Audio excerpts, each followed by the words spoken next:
Welcome to another Fajardo Friday Life Lesson. If there were ever lessons that I thought and I would wish would spread like wildfire, this would be at the top of the list. It has to do with perspective.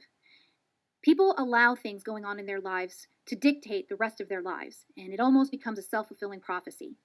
When really, there's such a small amount in the grand scheme of things, but they are so caught up in it they don't realize it.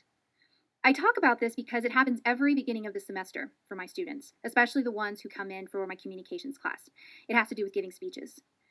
The biggest phobia in the world is public speaking. And that's a huge barrier to get past. People are so scared of what they look like in front of other people. They're scared of what people think of them.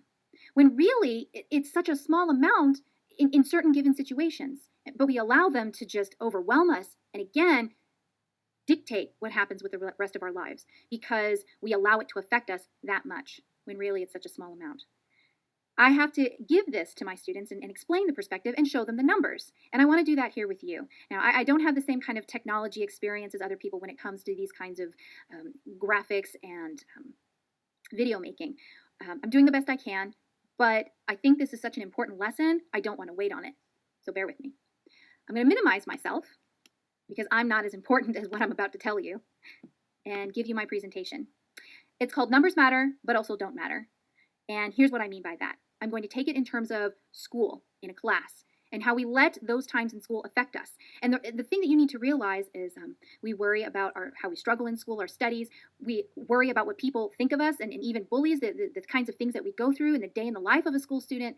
And of course, maybe even there's home issues. And they seem so insurmountable. But when you put it into perspective, this is what happens. So I use my class as an example, and but even though it's my class, the concept, the kind of math that I do is the same in other areas. And while it may be a little off because of age or things like that, generally the same kind of math applies, and I talk to math teachers, showed them the math, and I'm pretty much on point here. So I have 80-minute class periods. Okay, that's about the same, every other day, that's about the same as a 40-minute class period, 5 days a week. In my school, and it's about the same everywhere, there are 172 school days or thereabout in a school year. A semester class, which is what I teach with my students, is approximately 86 days. But in a block schedule situation, I only see them 43 days out of that whole time. And they start to realize that, oh, this is a lot less than I thought it was going to be. Yes, it really is. But it's even less than that because my classes are only 80 minutes long. So you take 80 minutes per class period that I have, times that by 43 days, that's 3,440 minutes. That seems like a lot, but let's bring this back into hours and days. So take that, times it by 60 minutes, and you have 57.3 hours total of time that you would spend in my class. Take that into days, it only equals 2.4 days of a year. Very teeny tiny. Now let's take this into a grand life perspective. The average life of a person is 80 years old. And while I'm focusing on 17-year-olds, again, you can do the same math elsewhere. So the typical junior or senior is about 17 years old, which means they have approximately 63 years of life left. So take that 63 years, times it by 365 days, and you have a total of 22,995 days. What does that mean in terms of my class? Take 2.4 days, divide that by 22,995 days, and it equals approximately 0.01% spent in my class out of the rest of your life. 0.01%. I want you to take a look at this in terms of a whole school year in other areas. So typically we have 8 classes a day or 8 classes a semester.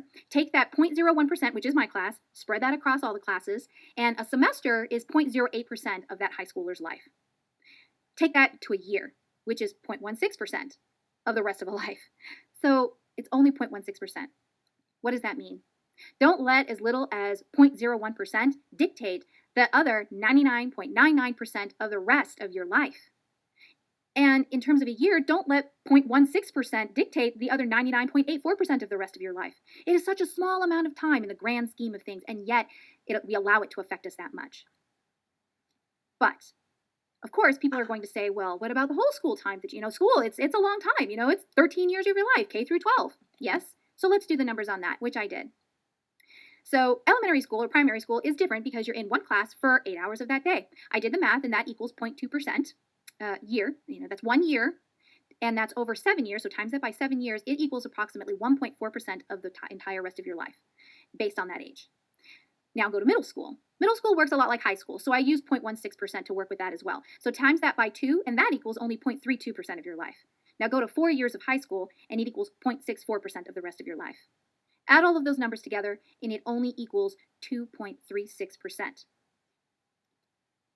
with the other 97.64% of your life waiting for you after school.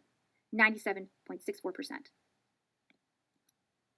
Please do not let 2.36% determine what the rest of your 97.64% of your life is going to be. That is an important lesson to teach. Thank you for listening.